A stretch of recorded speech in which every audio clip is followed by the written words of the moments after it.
Welcome to today's episode of the Lead Belt Chronicles podcast. I'm your host, John Steffen. If you've not yet done so, hit that subscribe button so that you never miss another episode. Without further ado, let's get started. All right. Hey, hi, this is Gene Fritche.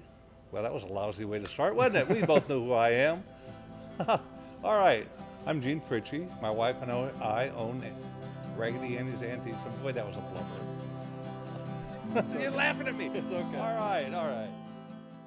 Hi, I'm Gene Fritche. My wife and I own Raggedy Annie's Antiques in Park Hills. We're also the proud owners of the only museum in the city of Park Hills. We have a love for our community. We've recognized that they no longer exist. Flat River, Esther Elva's river mines are gone, and now we're Park Hills.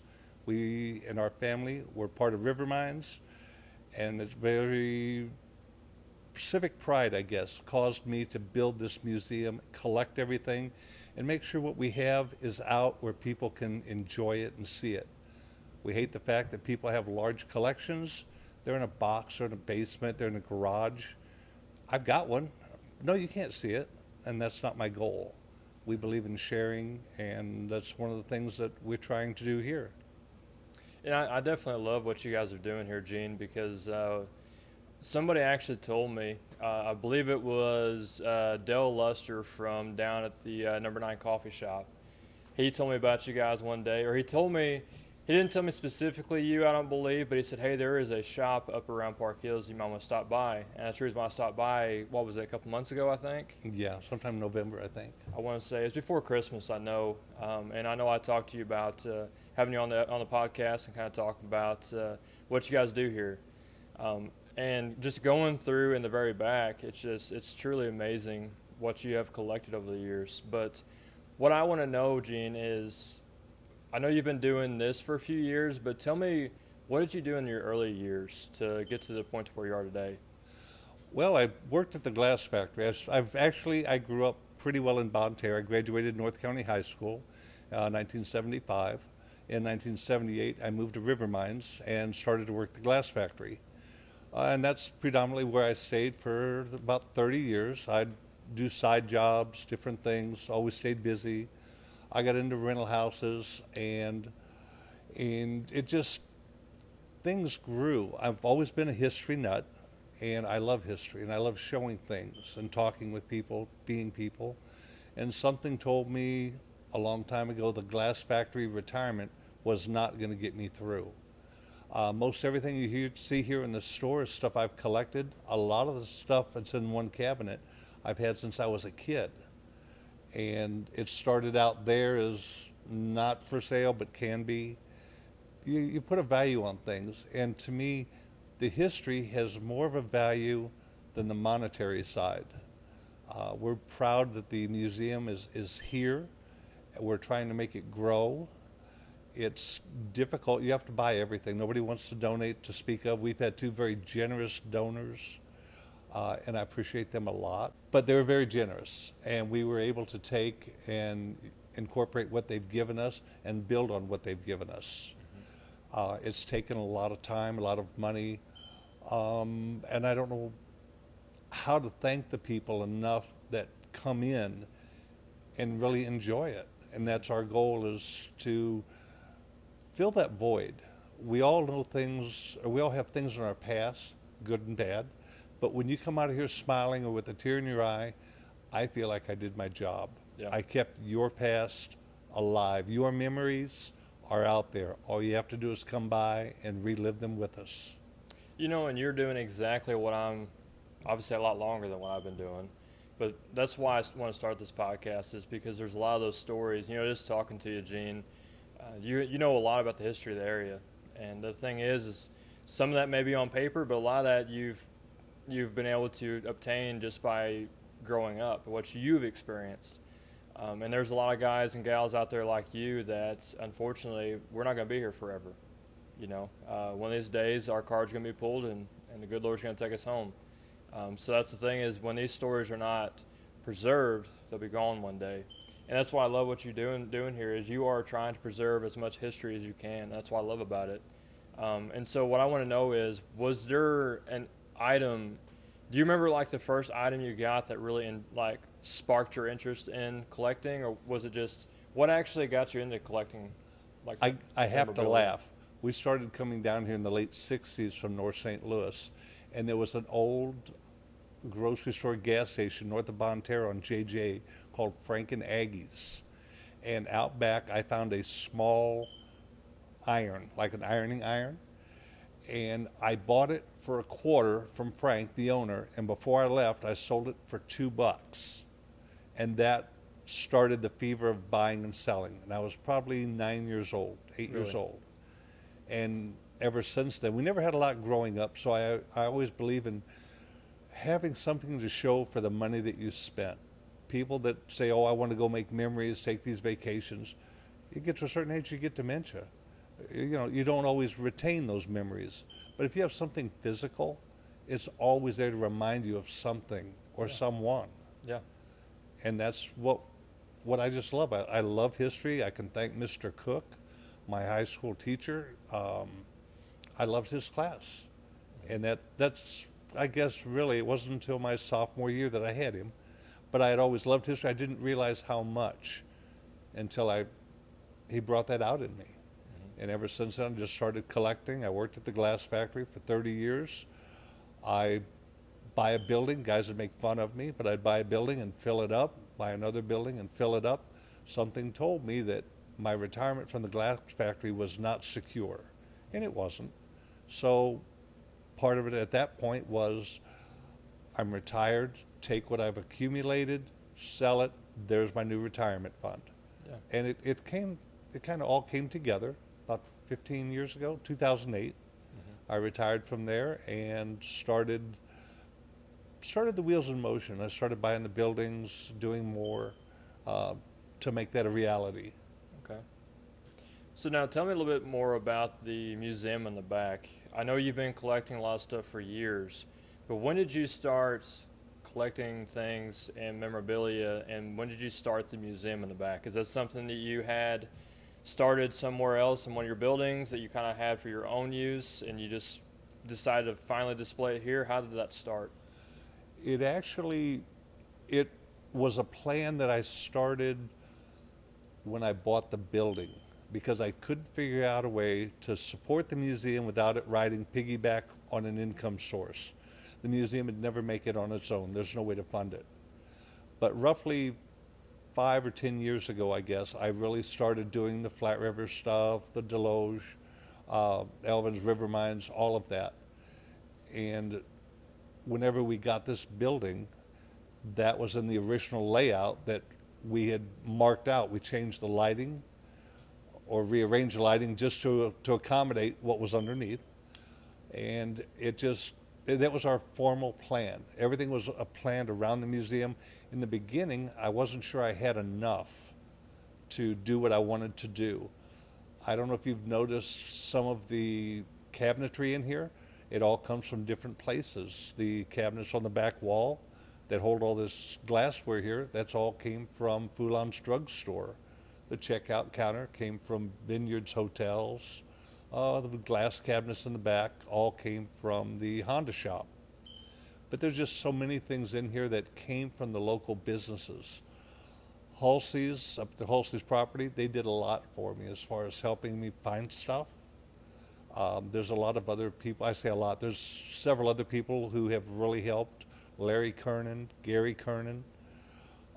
They've done a lot to help me locate things and even give me things, which I got to be eternally grateful for those guys.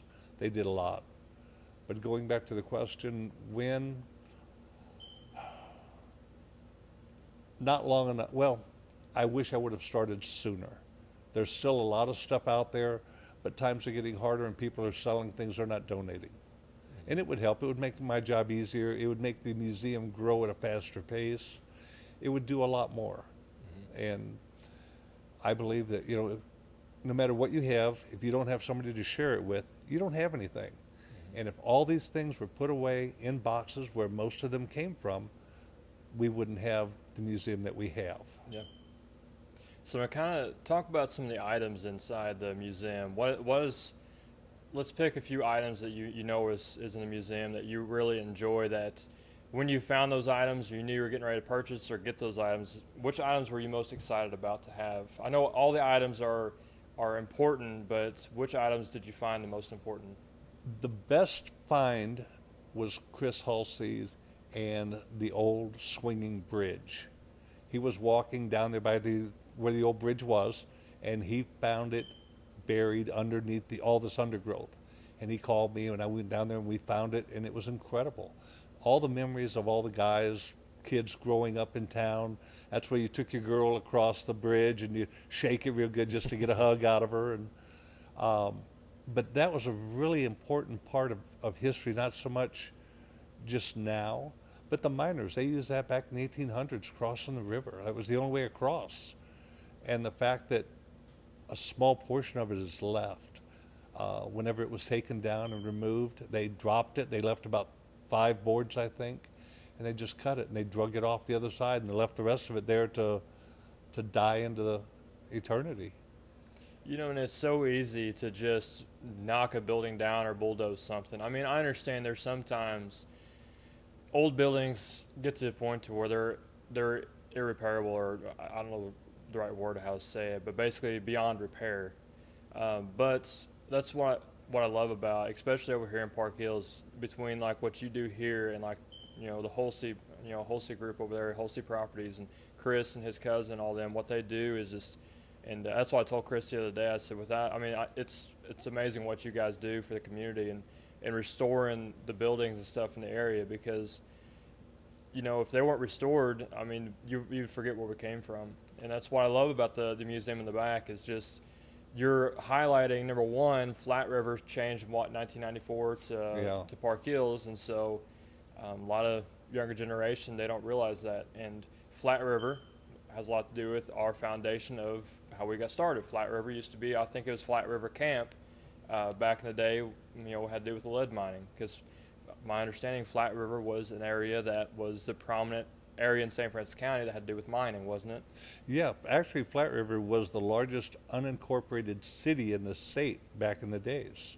And it wasn't until 1934 that they actually incorporated it into being a city. And I hadn't realized that for a long time until I got to looking at some of the, it wasn't a celebration in 1985 that we had here in town that commemorated 50 years as far as being a city. But yeah, there's a lot to the old parts of town. There's a lot of towns are forgotten now. At Jaybird Town, Crawley Bottom, all those, we'll call them little boroughs. And it's a shame because the miners are the only ones with the history left. Our seniors, more and more are passing each day. If people would go spend time at the community centers, at the senior citizen homes, and talk to these people and get some of these stories, write them down, make sure they're not forgotten. Well, and that's the thing is, and that's the reason why I started this podcast, is to document those stories. And number one, that's how I learn and gain my knowledge is, what was that thing you said earlier? God gave us 2 eyes, 2 ears, but one mouth. That's why you have 2 for a reason, so it's important to listen and watch and try not to open your mouth. Just listen and watch, and you will learn like life lessons that you can apply to your life. That's why I always, when I meet somebody that's, even if it's 10 years older than me, 20, 30 years, whatever it is, I always try and take in their knowledge and apply it to my own self. And that's why it's always important. Things come in the door here on occasion, and you're just like a giggly kid. There was a lot of things that are in the museum now that I had just recently learned. One example is Dutch Boy paint. It's the #1 what would you call it, symbol in the world. And it actually started with St. Joe Lead right here. Really? Yeah, in 1907, they created the Dutch Boy logo. The Dutch Boy was actually the little next door neighbor boy to the guy who was in charge of the ad campaign. But there was so many things like that that I never realized. I thought, maybe they were just a good customer. But St. Joe and National Lead did a lot for the town, for a lot of people. Actually, St. Joe and National Lead, I don't know if you could call it price fixing, but we had like 42 mines here in this general area, small mines. And what they did was they brought them all under one roof so they weren't undercutting each other price-wise. They established a price between them. Wow. And it kind of, I don't know how you'd explain that business-wise. It was a good idea for them. But, you know, National Lead was one of the founding companies, first 12 companies on the New York Stock Exchange. Wow. And by the time that they actually reached their peak, they had like 72 businesses and companies under their wings, under the National Lead conglomerate. Wow. We don't really realize how big, how far St. Joe did to promote this area and keep it what it is. Well, my understanding is I believe, well, number one, and this is something I plan on doing a more in-depth episode on later. There's a guy by the name of Jake Jones I plan on having on my podcast coming up. He is very well versed in the 1917 Flat River The riots. Yes, so it's my understanding that especially in World War I, this there was a area lot of was civil a big unrest. There contributor were certain to things that were the supposedly war effort, said if I understand that right. it was a big very contributor to the unbecoming riot. and it happened caused up here at actually, I guess, the west end of some town, of the miners to to go through be the actually middle of the the night, state police or get National railroad Guard cars maybe, and load every were we'll actually call them involved. Non-citizens, non-whites, non-whatever, but call them immigrants. Immigrants, there we go. There you go. And they basically were told, we better not see you here in the daylight. A lot of them were gone. Some of them got off at DeSoto and points further north. And it was really a horrible black eye for our community. But being what it was for the time, it was probably the response that they felt they needed to do. Yeah. It's a scar that needs to be known, but it needs to heal. And I think there was not a one of us alive right now that did, so we have no scar. So it's just something that has been a part of our history. We've moved a lot forward. I can't believe the way the town has improved in the last 5 years. There's something going on behind every business, behind every storefront. A lot of business coming in, just different thing. There's more investment in the people. The people's thoughts have changed. The consolidation, when we joined together to make Park Hills, I believe at one point back in the 70s, there was that was put forth to the people and it was voted down. But that had to do a lot with the old miners. St. Joe actually pitted one mine against the other mine to boost production. But those sentiments came home with them. If you lived in Flat River, you couldn't date a girl from Elvins or from Crawley Bottom. I mean, there was all hell to pay with Dad. Mm-hmm. And it took another generation or two, till 94, before people realized we are better together. We share the services, the schools. Let's bring it together and make something good. And they have.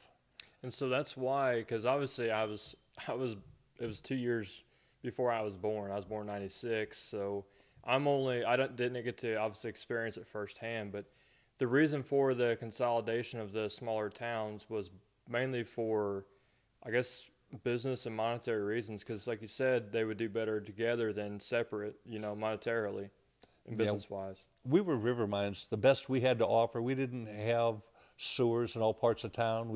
I believe we had $10,000 in CDs. We were only 400 people.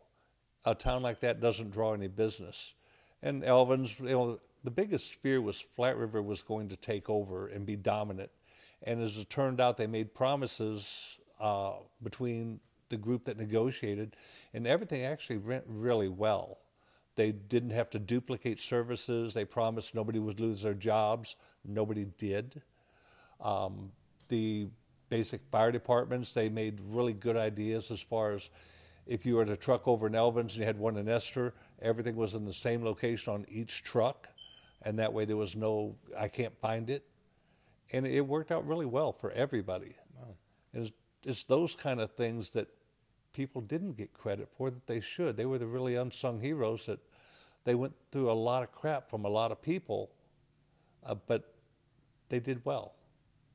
See, and these are things that I've like obviously I didn't see firsthand, but I didn't real. Obviously I knew about the transition from Flat River and the smaller towns over to Park Hills in 1994. But to actually hear what you just said, that's mind blowing because I didn't realize like what would actually go into that transition, and I'm sure it was nerve wracking for everybody, not knowing how it was going to go or and what the future would hold. And the thing is, that's what I love about what you have in the back of the store is you have memories from that from old Flat River. I found some amazing things that I never knew existed. Um, we just started, like I said, the major influx of Flat River, Elvin's, Reverend Mines, and Esther's stuff started since we opened the doors. Most of it I gathered after that. And there's still a lot of stories out there. There's a lot of really knowledgeable people around the area. And it's a shame that we can't get together and share it. Get these kids that are doing nothing but playing video games and show them what their history is, what their life was. You know, show them how to live. And I see they have a new board game out, Deloge Park Hills. Yeah. They need to do one for Park Hills because all four sides. I mean, there's got to be a way to, what's the word I'm looking for? Create interest for the young people to remember our history. You know, there was something when I believe I was out of high school by a couple of years, and this is just an idea. I don't know how you go about it, but there's a game called Pokemon Go. Remember that? I remember driving through, cause I think it was like 2016. Like I said, I was fresh out of high school, and I'm not kidding. There was teenagers and kids, and even some young adults that were like on the side of the street in Bonne Terre, like in there, because the way it would do is it would put these different points throughout the towns of like I don't know how, didn't play it, but you know, you'd have to go here to collect this, and that would be something that somebody needs to develop to get the kids out and to learn. And at least I don't know how you go about it, but like I said, I remember the peak of that. There was so many young kids and young folk that were just out on the streets roaming. I mean, running. I mean, there was packs of them everywhere. Do you remember that? Yes. I'm not a Pokemon fan. I've got a few pieces here, but gosh, yeah. But, you know, the kids' values of the kids today, what their thoughts are, what their respect for elder people, I think has gotten a little relaxed. They've forgotten to honor their mother and father. To me, the best way to judge me is how did my kids turn out? Yeah. If you judge them, you judge me, and I deserve it because I either told them right or I told them wrong. And I'd like to see that a lot of things different now, and we live in a very uncertain world. Yeah. And there's nothing more scary than not having a sense of direction or see something coming and not be able to do anything about it. I mean, the store, the museum, this is kind of like a happy place for a lot of people. And that's good because right now we need that. We need the memories. We need somebody that's, rather than take a memorial out because it offends somebody, we need to take our children to the memorial and tell them what it stands for and why it's there and use it for strength, not to something to hide behind. For sure. Well, I tell you, and one thing I do want to kind of transition to is let's talk about a little bit something more of like a very unique item you have. And I know one thing that I definitely see right over here in the corner I want you to talk about. And let's talk about those, I guess what you consider the gold tubs. What's the story behind those? Those are 1904 World's Fair tubs. After the World's Fair, it was cheaper to destroy the works than send them back to the home countries. And somehow these two tubs got buried south of Farmington off AA Highway.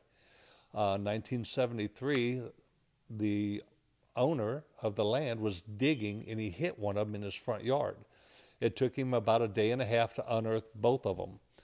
I do have some photos where they were painted with the old lead white paint, which is the only thing that saved them.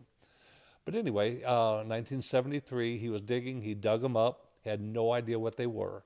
He contracted with a jeweler from Cape Girardeau, who's still in business, by the way, and he restored the tubs. And through the years, he had them in different libraries, museums, different places on exhibit, and nobody really knew anything about them. 2017 Antique Roadshow came to St. Louis, and they loaded them up and they took them up there for the roadshow.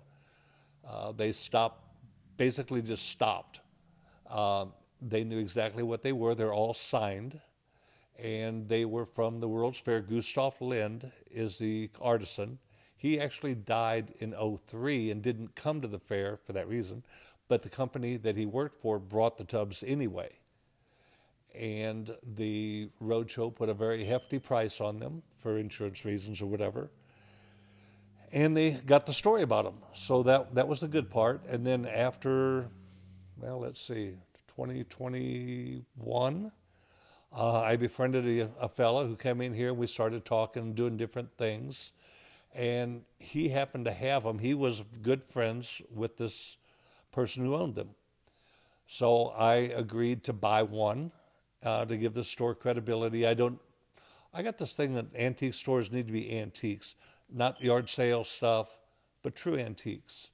And anyway, to give our store credibility, I bought one, and they put a value of between $50,000 and $100,000 each on them. So I'm not going to go what I paid for the tub, but my OCD got the best of me because they'd never been separated. So I was forced to go back and buy the second one. It was a large investment. I'm not going to lie to you, but it's something I had to do. I mean, I bought one. I was committed. I couldn't let them be separated. The bad part was we built a brand new house, and there's no room for one. So I didn't find them until after the house was done. So we kind of were stuck as far as now they're going to be on display for everyone. Before they were hidden under earth, and now they're out in the public. That's awesome. But it was great. We got a hold of the World's Fair Club in St. Louis, and they actually did some more additional digging for me. And Mike Truax, which is the president of the club, he sent me back the documentation about the artisan and just different things. But they're a lot of fun. They're beautiful. And every holiday, we have to figure out a way to decorate a tub or two tubs to fit the holiday. It's fun. Growing up, we always went up to St. Louis to look at Christmas time at all the windows and how everything was decorated. So I kind of brought some of those thoughts back with me. We've had Snoopy, Charlie Brown in the tub, skeletons, all kinds of fun things. But the main thing is letting people see them. Yeah. And be able to touch them firsthand. Yeah.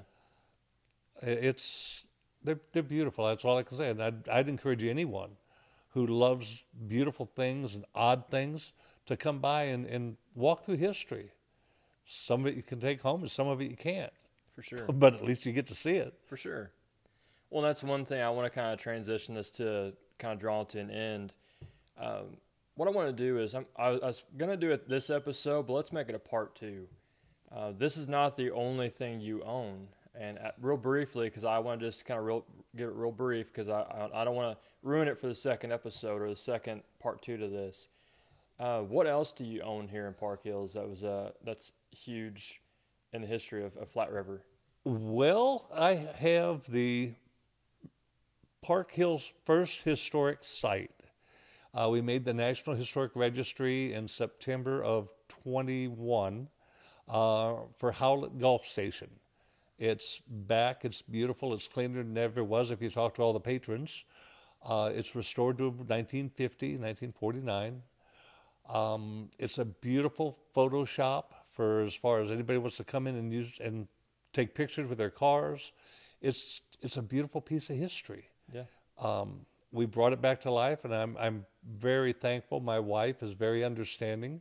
I don't know how many wives would try to understand their husband's need to have 7 or 8 cars. I mean, they have more shoes than we got, but Oh yeah. that's the thing. They kind of balance shoes and cars, and but yeah, it's beautiful. We've had a lot of compliments from it, and the main thing we do is we have Car Club meetings on occasion, but we encourage anybody to come up and use it as a backdrop for pictures, senior pictures. It makes no difference. Find somebody there. Everyone knows who's got a key. If they're there, somebody comes in, it's free to tour it, and we want to keep it that way. Yeah. Well, and I want to do a more in-depth story on that. Let's do part 2 sometime. But let's go ahead, Gene. Is there anything you want to leave everybody with? Some kind of statement you want to say? Wise words, maybe? Wise words from a father of 5. Get a TV. No. There you go. Yeah. The one thing I hope most people get from this is we are a store. We are trying to make a living out of it. We're trying to support the museum. The love of history is my first love. I can't really put a price on anything. My favorite is the history. It's not so much an object. Everything in here either came from my home, we downsized, or it's a friend of mine's. It all has a meaning. Every piece in here has got a story. We'd love to share that with people, but we'd really like to see people come in, enjoy the museum, look at their history, relive what they can. If they find something that belonged in town or one of the 4 towns that they think we would love to display, I would love for them to come by. If they want to donate, if they want me to purchase it, I don't care. It's part of town. Again, my OCD says I need everything I can get because I want everyone to share it. Mm-hmm. For sure. Because I know you also guys have T-shirts as well. Yes, actually we do. We created a special shirt just for the people of town that pretty well says it all. It's Flat River, Esther, Elvins, and River Mines, how we all went together, and Park Hills. That's the creation. It's pretty neat. And I thought it was a great tribute to the town. And I would encourage everyone that has any civic pride or just likes the shirt to come by and get them. They're only $17. Yeah, yeah, that's a nice design shirt on there too. I like it that. is. Yeah, that's really neat. But even if they don't buy a shirt, as long as they come in and visit, they leave with a smile on their face, I'm happy. I felt like I did my job. There you go. Well, Gene, I appreciate you letting me come out. And I'm glad you came. This was cool. It was nice talking with you, and I know just many times, this is about a 30-minute episode, so I mean, it's honestly, we can't talk about everything in 30 minutes, but it was really nice to sit down and talk with you. Well, I'm glad. I'm just, sometimes it brings a tear to your eye knowing that if I didn't do this, nobody else did. Mm-hmm. What do we have left? Yeah, and exactly. This is the very thing, in my opinion, that more people ought to be doing, but I do have a good part to that. Brad Brown over in Bismarck, he kind of took my lead, and he's doing the same thing for Bismarck. That's awesome. So he's out there collecting stuff. We find something, we send it over, he sends it over, and we reciprocate. And I'm really looking forward to seeing what he's done. I haven't made it over there yet. Mm-hmm. But I know that he comes by, and like I said, we swap things out, stories, and there's a lot going on. I just wish more people would get involved. Yeah. I don't know to what extent the schools are teaching history, or even if they are, but we need somebody local to educate these kids and get them interested. We've got a wonderful mining museum up there that's got a lot of history. I don't know what the actual, how many people actually take advantage of it. Mm-hmm. I mean, we take it for granted because we live here. Yeah. If we were out-of-towners, most of our business is out-of-towners. Yeah. And that's the sad part. The very people that live here, and I'm guilty too, we don't visit the way we should. When we go on vacation, we want to see everything that's out there. We want to do everything we can do in that town. My goal, if I had one thing, would be to turn Park Hills into a destination, not just some place to pass through, go shopping on a Saturday, but come and experience everything we've got here to offer. We got 5 parks within 30 minutes. Incredible everything. There's everything, every letter in the alphabet, you could put something to do with it. Yeah. And we could do it here.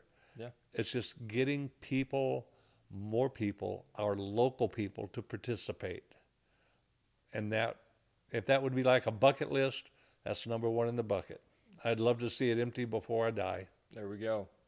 Well, Gene, I appreciate you, and thank you for allowing me to come in and talk with you and all your help with everything, because I know you've also helped me with some more projects I've been working on. But other than that, if you guys are interested in checking out Raggedy Ann's, you're down here on Main Street here in Park Hills. What's the actual address? 208 West Main. Okay, so 208 West Main, and like I said, he's has this nice shop here with a museum in the back. So I recommend you guys coming out and checking him out. And just like I said, he's a wealth of knowledge, and I always enjoy talking with him. So Gene, really appreciate you let me come out, and I'm also looking forward to talk about that fueling station down there. That's fun. I think that's gonna be a great episode. I'm a gearhead since I was probably 10 years old, 8 years old. I love cars. I love the history it's got that's there. Even part of downtown, the original Foulon drugstore up in town here, I've got the original delivery car that they had, and it's down there in Gulf. That's awesome. It's got 68,000 miles on it now, and it's beautiful. Well, it's history, and it's, yeah. Well, me myself, I haven't seen it as of the making of this video, so I look forward to it. But that's gonna be exciting. So if you guys have any questions, suggestions, or anything, you guys always know you can reach me. Just send me an email at leadbeltchronicles22@gmail.com. Once again, my name is John Steffen, and I'm the host of Lead Belt Chronicles. So next time you guys see us, we'll be talking about the Gulf Fuel Station, Howlett Gulf. There we go. All right, well, Gene, I really appreciate you, and you have a good night. Hey, you too. Thank you.